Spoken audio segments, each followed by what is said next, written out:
Вокальный феномен.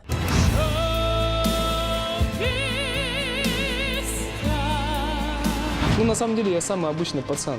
Один из самых скрытных певцов. Давайте перейдем к следующему вопросу. О его бешеных заработках ходят легенды. Я не знаю, сколько стоит хлеб. О его личной жизни ничего не известно. Димаш – 1 на миллион. Он собирает многотысячные залы в Москве, Нью-Йорке, Лондоне, Пекине. Его широкий вокальный диапазон – это нечто космическое и встречающееся крайне редко. Певец может легко переходить от баритона к тенору и даже женскому сопрано.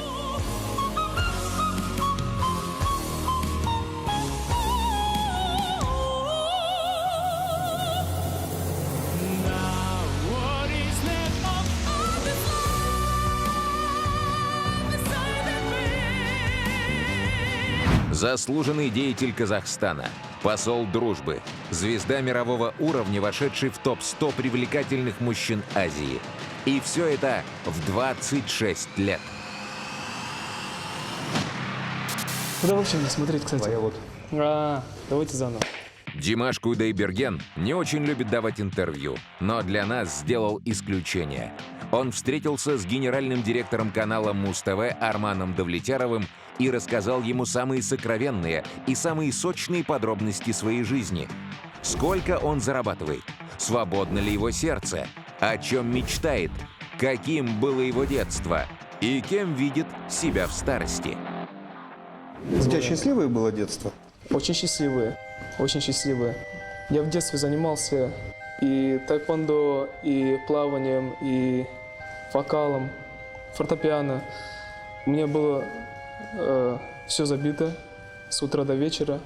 И успевал с пацанами поиграть в футбол и подурачиться. Я жил почти, как и все обычные дети, просто ходил в музыкальную школу и занимался спортивными секциями. Певец родился в семье музыкантов и заслуженных деятелей Казахстана – Каната и Светланы Айтбаевых. Мама Димаша говорит, что еще двухлетним ребенком мальчик выбегал на сцену после выступлений родителей и благодарил зрителей за аплодисменты. А свое первое «Браво» он услышал в 5 лет, когда сам начал петь. Ты с детства мечтал стать артистом? Я помню, что в детстве, когда мы рисовали картинки, в возрасте 2 лет или 3, я нарисовал студию, компьютер, звуковые усилители, колонки, эквалайзер, преамп, микрофоны. И сцену рисовал в то время, когда другие мальчишки рисовали только машины. Я тогда отправил в космос свои мечты, свои планы, и сейчас они постепенно сбываются. Что ты отправлял в космос? Что ты хотел? Я почему-то всегда хотел петь на большой сцене, хотя мне было тогда буквально примерно 3 года всего лишь. Сколько себя помню, я никогда не думал о возможной другой карьере, о возможной другой профессии. Почему-то мне всегда казалось, что я стану певцом, артистом. Вот, как видите, до сих пор иду к этому. Самые твои теплые воспоминания из твоего детства? Вот несколько назови. Тот момент, когда мне купили велосипед. Тот момент, когда на конкурсе республиканского уровня, который назывался «Айналайн», я стал лауреатом в возрасте 5 лет. И мне дали грамоту и 1000 тенге. Это $3 получается сейчас. Я помню, что я сильно торопился отдать эту грамоту и 1000 тенге своей бабушке, чтобы она купила там себе что-то. И когда мы доезжали до нашего дома, возвращались, я помню, как у мамы спрашивал постоянно: так, это деньги у вас, да, сейчас бабушке отдадим постоянно. Это первый твой заработок, получается, $3. Да, получается, да.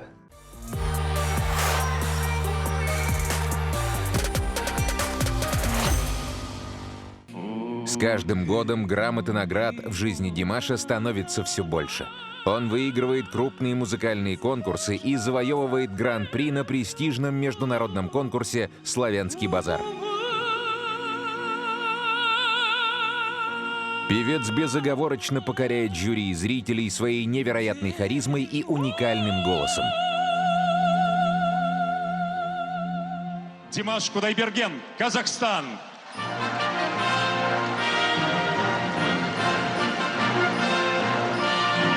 Не могут жить в разлуке лебеди. Сегодня Димаш – один из самых востребованных певцов современности. Ему рукоплещут Казахстан, Россия, Китай, Америка и Европа. Любовь мою согрей, любовь уставших лебедей.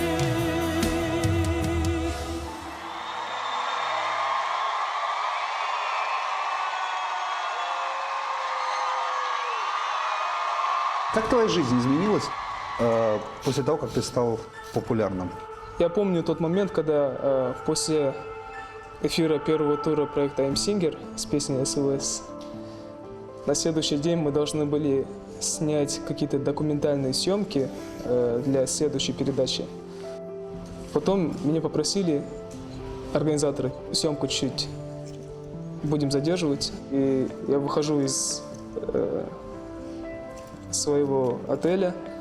Там охрана. Я впервые тогда прошелся с охраной за рубежом, и люди начали подходить. Это было круто. Что ты как чувствовал в сказка. этот момент? Что ты почувствовал в этот момент? Когда Радость. В первую очередь радость. И во-вторых, небольшой страх. Потому что я понимал, что люди всем сердцем начали относиться ко мне, к моему творчеству. Мне надо было быстро собраться. Так, без паники, просто пой дальше.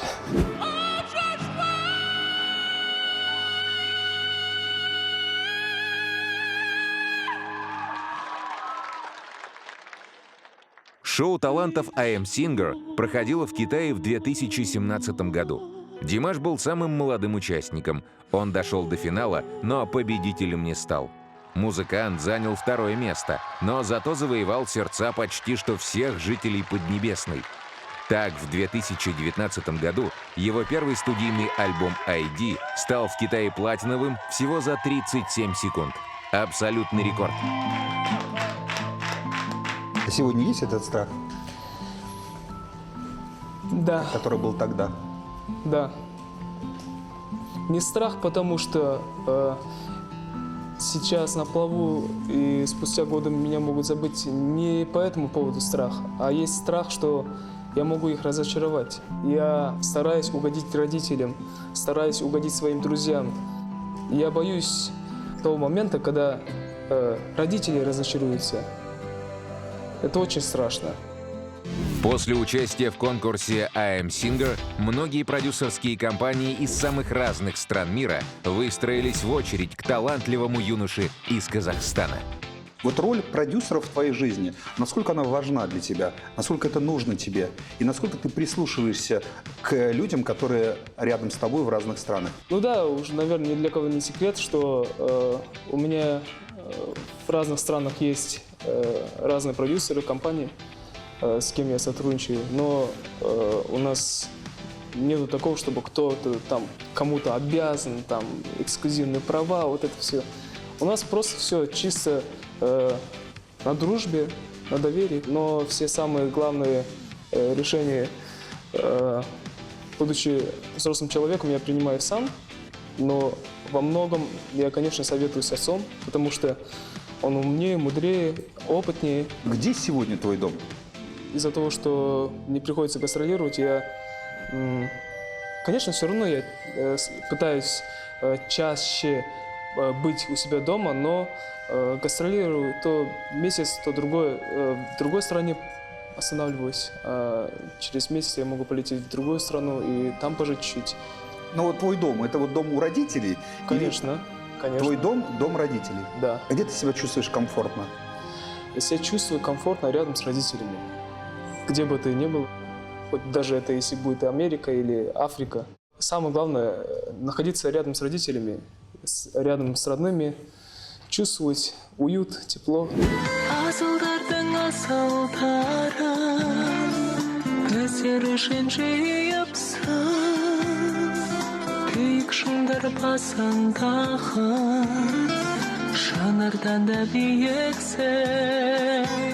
что для тебя значит папа с мамой? Папа с мамой это для меня все. Я горжусь своими родителями за то, что они всю жизнь меня учили, как себя достойно вести, к чему надо быть в жизни готовым.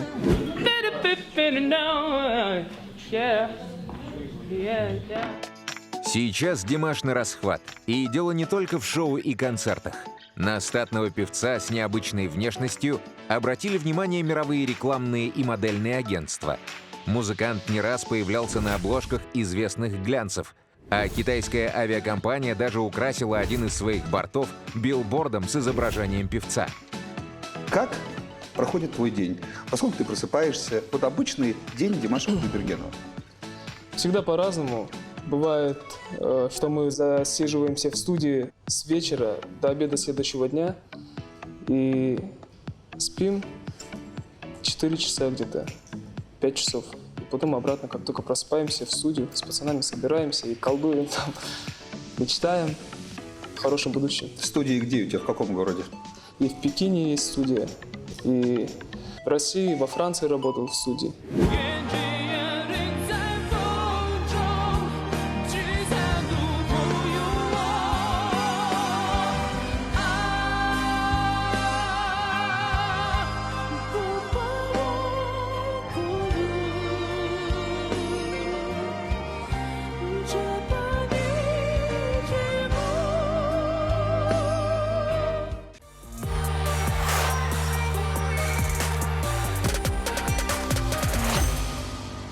У тебя большая армия поклонников, действительно, и детей, и взрослых. Вот я был когда в Казахстане перед твоим концертом, было такое количество в гостинице женщин. Они все ходили, вот, значит, здесь Димаши, меня узнали где-то в центре города, там, значит, подбежали ко мне, одели мне на голову вот это вот, вы же будете вечером на концерте. Димашимания охватила весь мир. Армия поклонниц певца действительно огромна. Они знают его песни, следят за гастрольным графиком и путешествуют за ним по миру. А самые отчаянные даже набивают татуировки с именем своего кумира. Многие девушки признаются, что те пронзительные ноты, которые берет Димаш, околдовывают их и вводят в настоящий транс с первых секунд его выступления.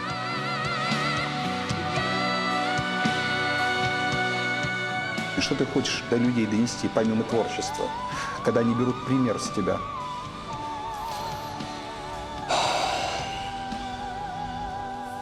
Если я скажу, что просто хорошую музыку, это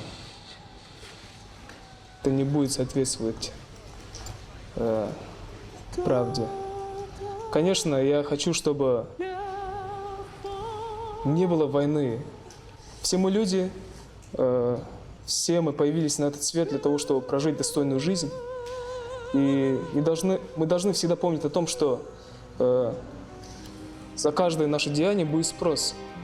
И в этом плане хочу поблагодарить всех своих слушателей за то, что они на своем примере показывают, что люди должны дружить друг с другом. И нету никаких границ. В Америке у меня был сольный концерт на стадионе Barclays Center. Там люди слетелись из 54 стран и спели на казахском. Это был такой кайф. Вот об этом дне я мечтал с самого детства. Not only special for you, of course, and for me too, because this day, unforgettable day. Они обнимались, они дружили, улыбались друг другу, но при этом не зная языка. I'm so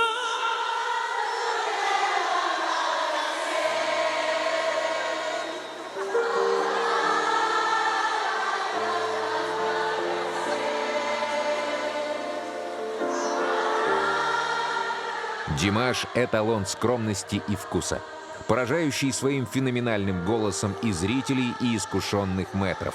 Этот одаренный юноша, кажется, смог подарить миру новый язык — язык любви к музыке. Музыка — это нечто большее, чем кажется на самом деле. Я вкладываю свою душу, я делюсь самым сокровенным. Это кураж для тебя? Да. Музыка, в моем понимании, для меня это все. Я без музыки не представляю свою жизнь и люблю свое дело. Димаш уверен, что музыка и дружба — хорошие скрепы для мира во всем мире. Я всегда на своих концертах говорю, что все мои зрители — это члены моей семьи, и мне бы не хотелось бы, чтобы кто-то из моей семьи разочаровался во мне. Кто твои друзья? В какой области они работают хотя бы? Музыканты. В Казахстане? Да, они со мной гастролируют. Мой близкий друг Расул. Вот он у меня на бэк-вокале поет. Одна еще подруга Зарина, она тоже на бэк-вокале поет. Джордан, она вообще жена моего брата и лучшего друга Ерлана Бекчурина. А Ерлан Бекчурин, он аранжировщик и саунд-менеджер, саунд-продюсер на всех моих концертах. За суфлером моя родная сестренка Раушан сидит вообще. Все в семью.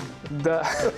И за сценой, конечно, бегает папа с мамой, там, переживает за что-то, хотя у нас есть там и концертные организаторы и режиссеры все. И братишка родной Мансур играет на домбре со мной. И другой братишка Алихан тоже со мной на домбре играет. Тебе так комфортно, да, вот когда рядом с тобой твои близкие? Получается, вся твоя команда — это в основном твои близкие друзья и родственники. Да. Ну, Почему? Потому что им доверяешь? Да. Ну, я вообще без доверия к людям не могу жить. Кстати, о дружбе. Известный китайский актер-каскадер Джеки Чан увидел выступление Димаша по телевизору, был очарован его пением и захотел немедленно познакомиться с этим талантливым артистом. С тех пор певец и звезда боевиков — хорошие приятели.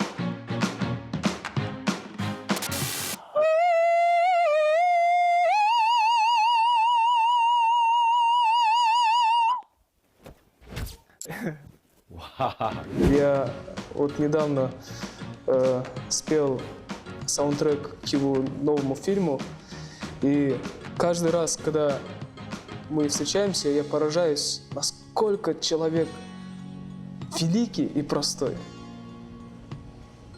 Большая личность. Но как он себя просто ведет?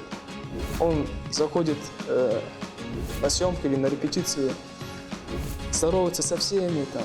Такое эстетическое наслаждение наблюдать за всем этим. Это кайф, когда человек понимает, что он большой и при этом скромный. Простой. Димаш, несмотря на свой бешеный успех, тоже не словил звезду. Он скромный, застенчивый, немногословный и даже немного стеснительный. Так и не скажешь, что перед тобой величина поистине мирового масштаба. Сегодняшний твой быт, твоя жизнь, она сильно изменилась? Ну, Что значит для да. тебя деньги? Для меня деньги — это просто...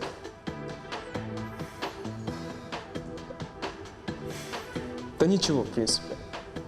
Просто нам надо зарабатывать для того, чтобы прожить.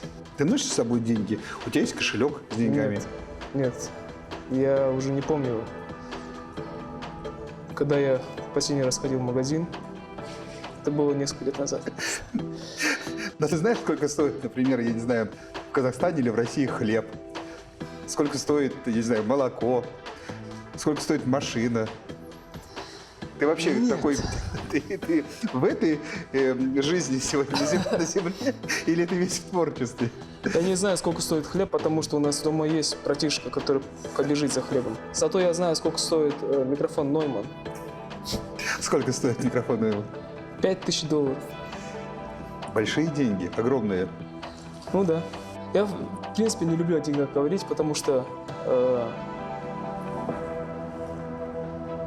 не стоит о них говорить. Зачем?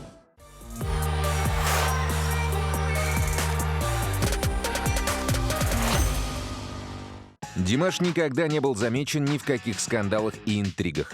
Кажется, что он идеален. Зацепиться какому-нибудь журналисту с желтой прессы, особенно коварным, просто не за что. Вот неужели вот у тебя все без сучка и без задоринки?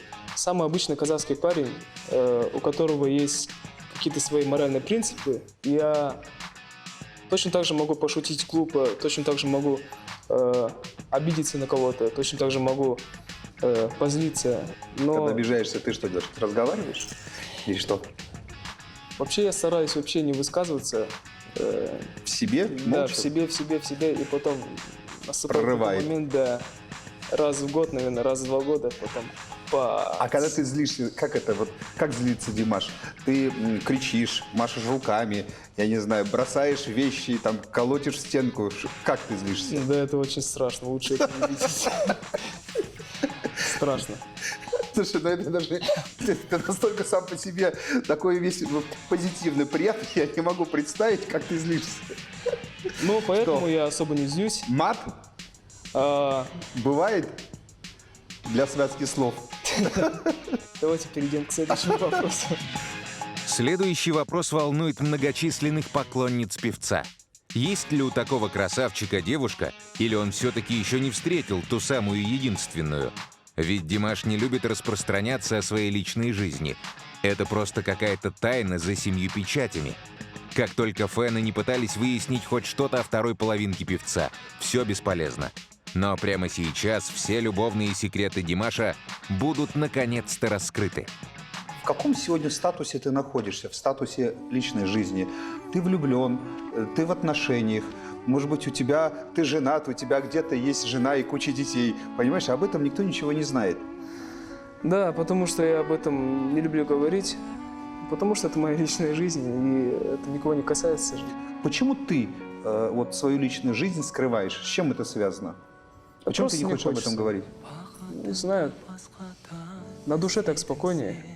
И я пока холостой, да, Сердце твое свободно, да, поклонницы могут рассчитывать. да, рассчитывайте до конца.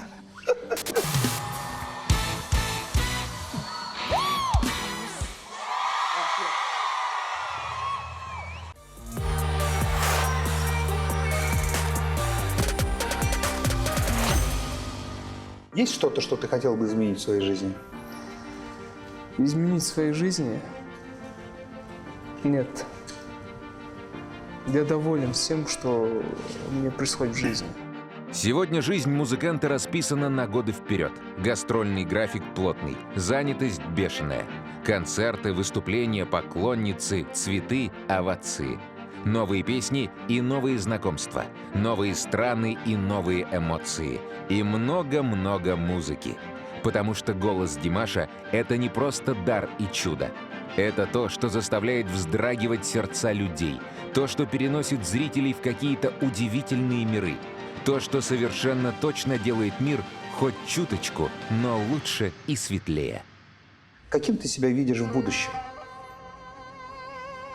Ну, гастролирующий старик. Поющий, кричащий, пищащий такой старик.